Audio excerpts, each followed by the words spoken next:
श्री महालक्ष्मी कृपा आपल्यावर व्हावी, तिनं आपल्या घरात सतत वास करावा, पैसा, शांती, समाधान घरात नांदावे म्हणून श्री महालक्ष्मी व्रत करतात. हे व्रत केल्याने मनातल्या सर्व इच्छा आकांक्षा पूर्ण होतात. मैत्रिणींनो, जर काही कारणास्तव आपण पूजा मांडू शकलो नाही किंवा कथा वाचन करू शकलो नाही तर कथेच्या ऐकण्यालाही तेवढेच पुण्य मिळते. तर चला बघू श्री महालक्ष्मी व्रताची कहाणी. सर्वप्रथम आपण बघणार आहोत पूजाविधी, व्रतकथा आणि व्रत महात्म्य. तुम्हा आम्हा सर्वांनाच आपला संसार प्रपंच हा सुखा समाधानाचा व्हावा, आपल्याला धनसंपत्ती लाभावी, त्या श्री देवी महालक्ष्मीचा कृपाप्रसाद आपल्याला लाभावा असे वाटत असते. अर्थातच त्या लाभासाठी त्या देवतेचे व्रत करणे, पूजन करणे, नामस्मरण करणे, महात्म्य, व्रत महानतेची कथा वाचणे इत्यादी सेवा करणे हे आवश्यक असते. श्री महालक्ष्मी देवीच्या कृपाप्राप्तीसाठी दरवर्षी मार्गशीर्ष महिन्याच्या 4-5 गुरुवारी जे व्रत केले जाते त्याबाबत हे मार्गदर्शन. श्री महालक्ष्मी व्रताचरणाचे काही नियम. हे व्रताचरण करणाऱ्या व्यक्तीने गुरुवारी सकाळी लवकर उठावे, स्नान करून शुचिर्भूत व्हावे, पूजास्थान स्वच्छ करून पुसून त्या स्थानी पूजेची मांडणी करावी, सर्व पूजा साहित्य जवळ घेऊन पूजेत बसावे. प्रथम श्री गणेश, आपले मातापिता, कुलदेवता यांचे स्मरण करून त्यांना नमस्कार करून पहिल्या गुरुवारी पूजेचा विधिवत संकल्प करावा. या व्रताच्या दिवशी उपासकाने उपवास करावा, फलाहार घ्यावा, संध्याकाळी पूजा, नैवेद्य, आरती करावी, देवीचा प्रसाद घेऊन उपवास सोडावा. गुरुवारी सायंकाळी गोमातेचे पूजन करून तिला घास भरवावा. शेवटच्या गुरुवारी आपल्या व्रताचे उद्यापन करावे. त्या दिवशी सवासनी, कुमारिका यांना घरी बोलावून त्यांना हळद कुंकू लावावे. या व्रताच्या प्रतिभेटी द्याव्यात, सोबत फळही द्यावे. जर पूजेच्या गुरुवारी एकादशी, चतुर्थी असे उपवासाचे दिवस आले तर पूजा, आरती, कहाणी वाचन करावे. जर काही अपरिहार्य कारणाने व्रत करता येत नसेल तर दुसऱ्याच्या हातून पूजा करून घ्यावी, कहाणी वाचावी. मात्र शक्यतो व्रतात खंड पडू देऊ नये. जर कोणास हे व्रत मार्गशीर्ष महिन्यात करणे शक्य झाले नाही तर कोणत्याही महिन्याच्या गुरुवारपासून हे व्रत करता येते. हे व्रत करणाऱ्या व्यक्तीने त्या व्रताचरणाच्या दिनी काया, वाचा, मने शुद्धाचरण करावे. त्यांना इच्छा असेल ते उपासक हे व्रत दर गुरुवारी आणि वर्षभरही करू शकतात. पूजा मांडणी व पूजाविधी. घरातील पूजेचे स्थान स्वच्छ झाडून पुसून घ्यावे. तिथे एक चौरंग किंवा पाट मांडावा. चौरंग पाटावर वस्त्र अंथरावे. त्यावर तांदूळ किंवा गहू घालून त्यावर तांब्याचा कलश ठेवावा. त्यात सुपारी, पैसा, दुर्वा, तुळस, हळद कुंकू घालावे. तांब्याच्या तोंडावर विड्याची पाने किंवा आंब्याची 5 पाने लावून त्यावर श्रीफळ, नारळ ठेवावा. चौरंगाशेजारी समई लावावी. चौरंग किंवा पाटावर श्री महालक्ष्मीची मूर्ती, फोटो ठेवून त्याची विधिवत पूजा करावी. तसेच तिथे एक विडा ठेवावा. श्री गणपती म्हणून सुपारी ठेवून तिचे पूजन करावे. श्री गणेशाची, श्री महालक्ष्मीची पूजा करून नैवेद्य आरती करावी. श्री महालक्ष्मी महात्म्याचे वाचन करावे. गुरुवार व्रताची कहाणी वाचावी. देवी महालक्ष्मीस आपली भक्तिभावाने केलेली पूजा स्वीकारून तिच्या कृपेचा वर्षाव करण्याची, घरात धनधान्याची, समृद्धीची प्रदान करण्याची विनंती करावी. या प्रकारे मार्गशीर्ष महिन्याचे हे व्रत करणाऱ्या उपासकांना मी सदैव सुखी करीन असे वरदान या व्रतात श्री महालक्ष्मी देवीने पद्मपुराणात देऊन ठेवले आहे. श्री महालक्ष्मी देवीची कथा. श्री गणेशाय नमः. श्री महालक्ष्मी देवे नमः. ओम श्री क्ल्यू ओम धनदेहि माम. ओम धनदाय नमस्तुभ्यं. निधी पद्मदीपायच्च भवन्तु वप्रसदान्मे धनधान्यादी संपदा. सुजन हो. एका श्री देवी महालक्ष्मीची कहाणी. ही कहाणी आहे द्वापार युगातली, सौराष्ट्र देशातली. त्या सौराष्ट्र देशाचा एक भद्रश्रवा नावाचा राजा राज्य करीत होता. तो राजा पराक्रमी, प्रजादक्ष आणि धार्मिक होता. त्या राजाच्या राणीचं नाव होतं सुरतचंद्रिका. ती अत्यंत सुंदर, रूपवान होती. तिला आपल्या श्रीमंतीचा आणि रूपाचा मोठा गर्व होता. मागील जन्मात ती एका वैश्याची पत्नी होती. तिच्या नवऱ्याशी नेहमी भांडण होत. एकदा असेच झाले, ती त्या भांडणास कंटाळली आणि रागारागाने घर सोडून बाहेर पडली. ती रानावनात फिरत असताना तिला काही सुवासिनी एक पूजा करीत असताना दिसल्या. तिने पुढे होऊन त्यांच्याकडे त्या पूजेची चौकशी केली. तेव्हा त्यांनी तिला सांगितले की हे धनदात्री श्री महालक्ष्मीचे पूजा व्रत आहे.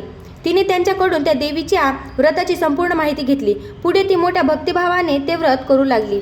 त्या तिच्या व्रताचरणाने देवी महालक्ष्मी तिच्यावर प्रसन्न झाली. तिचे दारिद्र्य दूर झाले. कालांतराने ती वैश्य स्त्री मरण पावली. तीच पुढे राजघराण्यात जन्म पावली.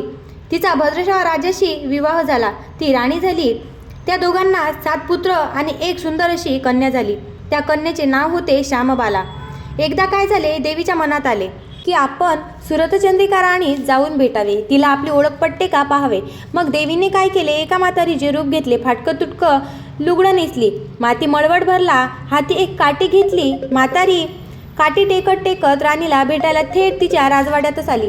म्हातारीने आवाज दिला, आहे का कोणी, मला कोणी घास देईल का. म्हातारीचे ते बोलणे ऐकून एक दासी धावत पुढे आली.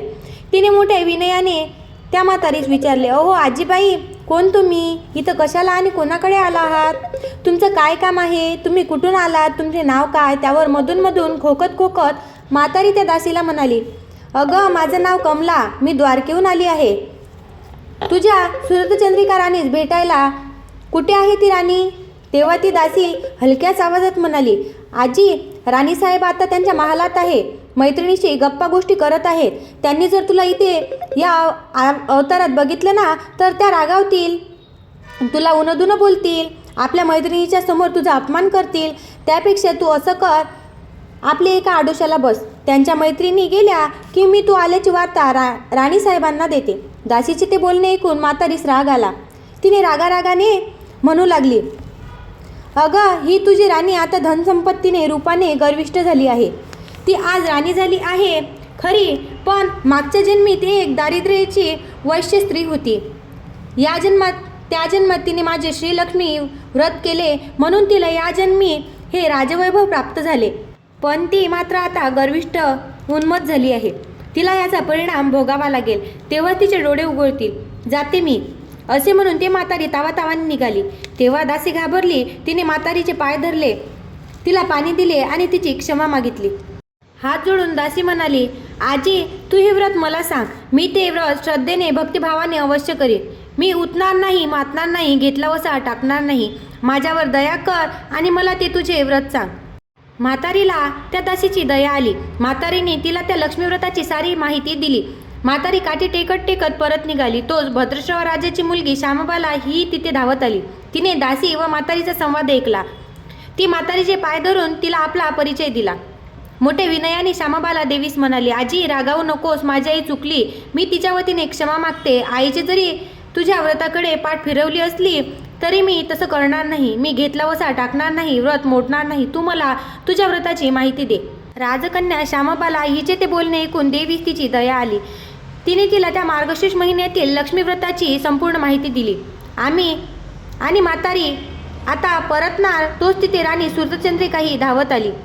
तिने त्या फाटकं तुटकत नेसलेल्या म्हातारीला आपल्या महालाशी पाहिलं. ती एकदम तिच्यावर रागून तिला विचारू लागली, कोण ग तू थेरडे, इथं कशाला आली, जा इथून, नाहीतर मी तुला धक्के मारून माझ्या दारातून हकलून देईन.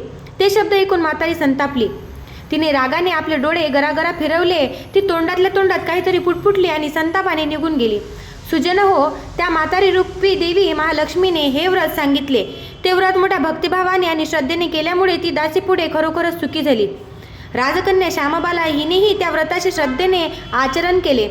योग्य वेळी देवी महालक्ष्मीच्या कृपेने सिद्धेश्वर राजाचा पुत्र मालाधार याच्याशी तिचा विवाह झाला.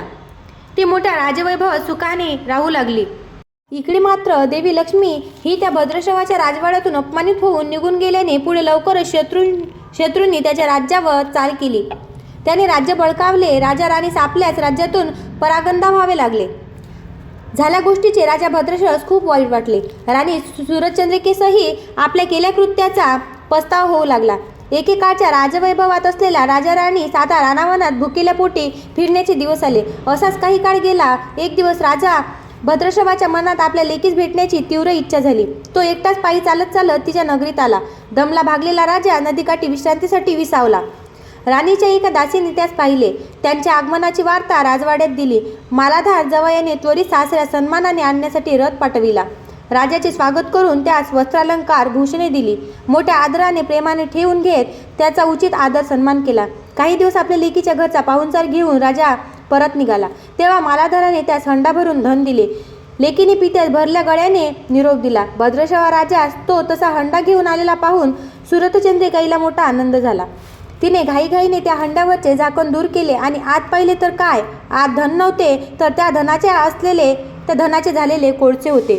ते पाहून राजास मोठे आश्चर्य वाटले आणि राणी सुरतचंद्रिकेची मात्र खात्री झाली की त्या देवीची अजूनही आपल्यावर झालेल्या अवकृपेची, तिच्या शापाची ही परिणिती आहे. पर काय करणार? राणी सुरतचंद्रिकेस आपल्या फुटक्या नशिबावर हात मारून घेण्याशिवाय उपाय उरला नव्हता. राजा भद्रश्रवा आणि राणी सुरतचंद्रिका यांच्या मागचे दारिद्र्य काही सरत नव्हते. एक दिवस आईच्या मनात लेकीस भेटण्याची तीव्र इच्छा झाली. तिच्याही आगमनाची वार्ता ही अशीच एका दासीकडून मिळतात. लेक आणि जावयाने तिला मोठ्या आदराने सन्मानाने महालात आणले. ती जेव्हा लेकीकडे आली तेव्हा श्री लक्ष्मीव्रता चरणाच्या प्रभावाने सुखसौख्यात असलेल्या आपल्या लेकीस पाहून तिला मोठा आनंद झाला. लेकीने आईस नाऊ माकू घातले, तिला नूतन वस्त्रालंकार दिले, सुग्रास भोजन दिले. दुपारची वेळ झाली. श्यामबालेने देवी महालक्ष्मीची पूजा आरती नैवेद्य केला आणि तिने आईस भोजनात बोलावले. पण त्यावेळी राणी सुरतचंद्रिका म्हणाली, श्यामबाले, तू माझे डोळे उघडलेस. आज तुझ्या श्री महालक्ष्मी व्रताचा हा पहिला गुरुवार आहे. मी तुझी पूजा पाहिली, आरती ऐकली. आता आज मीही उपवास करणार आणि माझा सुटलेला मोडलेला लक्ष्मी व्रताचा वसा पुन्हा जोडून घेणार. ते शब्द ऐकून श्यामबालेस तर फार मोठा आनंद झाला. महिनाभर तिथेचे लेकीकडे राहून राणीने ही देवी महालक्ष्मीची क्षमा मागून तो लक्ष्मीव्रताचा वसा पूर्ण केला आणि एक दिवस सर्वांचा निरोप घेऊन राणी सुरतचंद्रिका आपल्या घराकडे परत येण्यास निघाली. तेव्हा लेक आईस पोहोचवायला तिच्यासोबत माहेरी आली. 4 दिवस माहेरी राहून सासरी परत आलेल्या श्यामबालेस जेव्हा तिच्या पतीने माहेराहून काय आणले असे विचारले तेव्हा तिने सोबत आणलेला मिठाचा हंडा दाखवला. त्यावर मालाधार तिला म्हणाला, अगं वेडे, मीठ कशाला आणले? इथे आपल्या राज्यात खूप मीठ आहे. त्यावर हो ना, पण हे माझ्या माहेरचं मीठ आहे. मीठ हे जीवनाचे अमृत आहे. त्याने अन्नाला एक सुंदर गोडी येते. मीठ सेवकाला धनेशी इमान राखायला शिकवते, असं श्यामबाला म्हणाली. मालाधाराने तिच्या बोलण्यातली चोख ओळखली. आता मालाधार ही त्या मिठाचा विचार करू लागला. आणि असा विचार करत असताना एकाएकी मालाधार कसल्याशा निश्चयाने उठला. त्याने तातडीने भद्रश्रवास आपल्याकडे बोलावून घेतले. एकांतात त्याच्याशी कसलीशी खलबत्ती केली आणि सैनिकाच्या हातावर मीठ देऊन त्यांना प्राणपणाने लढण्याचे आदेश दिले. मालाधाराने ज्या शत्रूंशी भद्रश्रवाचे राज्य बळकावले होते त्यावर तीव्र हल्ला केला. प्रचंड युद्ध केले. सैनिकांनी मिठाचे इमान राखत पराक्रमाची शर्त केली. भद्रश्रवाचे राज्य सोडून ते परत मिळवले. मालाधार आणि श्यामबाला यांना ही वार्ता मिळताच त्यांनाही मोठा आनंद झाला.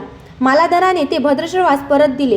त्या दिवशी भद्रश्रवास त्याचे गेलेले राज्य परत मिळाले. तो मार्गशीर्ष महिन्याचा शेवटचा गुरुवार होता. राणी सुरतचंद्रिकेने पुनश्च सुरू केलेल्या लक्ष्मीव्रताचा तो शेवटचा गुरुवार होता. त्या गुरुवारी भद्रश्रवास त्याचे गेलेले राज्य परत मिळाले. इतकेच नाही तर देवीच्या वरदकृपेने राजाचे दूरदेशी गेलेले 7 पुत्र नेमके त्याच दिवशी घरी आले. सर्वांनाच मोठा आनंद झाला. सर्वांनी तो सुखाचा दिवस परत दाखविणाऱ्या देवी महालक्ष्मीचे मनोमन कृतज्ञतापूर्वक आभार मानले.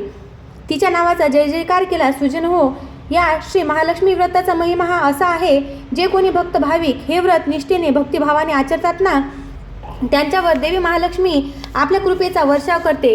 ही 60 उत्तराची कहाणी सर्वांना मोठ्या भक्तिभावाने वाचावी, ऐकावी, म्हणजे त्याचे घरात सदैव महालक्ष्मीचे वास्तव्य राहून ते घर सुखसौख्याने भरून जाते. सर्व मंगल मांगल्ये शिवे सर्वार्थ साधिके शरण्ये त्र्यंबके गौरी नारायणी नमोस्तुते नारायणी नमोस्तुते. अशी आहे श्री महालक्ष्मी मातेची कहाणी. जसे श्यामबालेस आणि दासीस त्यांनी मनोभावे केलेल्या व्रताचे फळ मिळाले, तसे तुम्ही केलेल्या व्रताचे फळ तुम्हाला नक्की मिळो, तुमच्या सर्व इच्छा आकांक्षा पूर्ण हो, अशी श्री वैभवलक्ष्मीच्या चरणी प्रार्थना करते. आणि असेच व्हिडिओ बघण्यासाठी प्लीज सबस्क्राईब करा.